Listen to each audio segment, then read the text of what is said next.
things can happen to us ignorantly.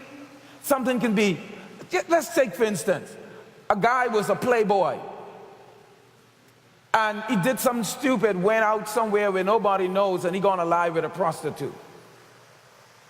And then what happens? There's transference of spirits. And it was not just an act where he says, well, my boyfriend and my girlfriend and we had sex.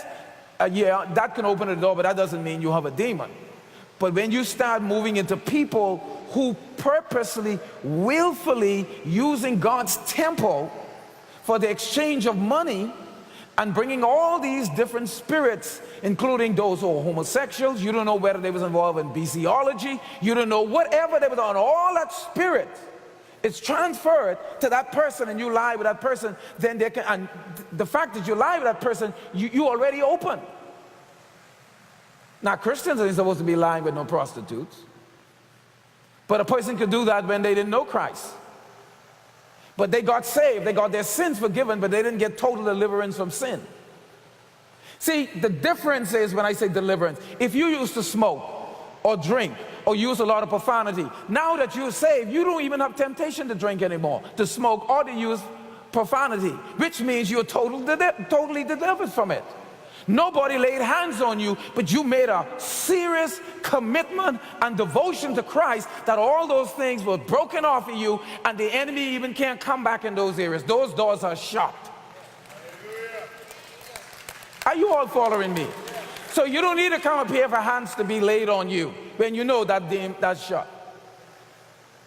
But you may have had a promiscuous lifestyle and you're saved, and maybe you don't have a spouse or a husband or wife to carry out those desires legally, and it may be a struggle. That spirit of lust you need to be free from it. And then make it worse, sometimes we allow the enemy to tempt us. How could you be watching pornography even though you're Christian, but then what you're doing is keeping that demonic activity alive in your life? And as soon as you get into the relationship, the first thing you're going to do is fall into sexual sin. Even though you have gotten all of my teachings. Because you feel urges that you cannot restrain from. Are you all still here?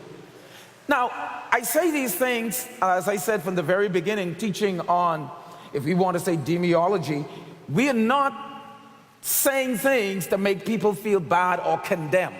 The whole purpose is to expose the schemes and the strategies and how the enemy takes advantage of our ignorance.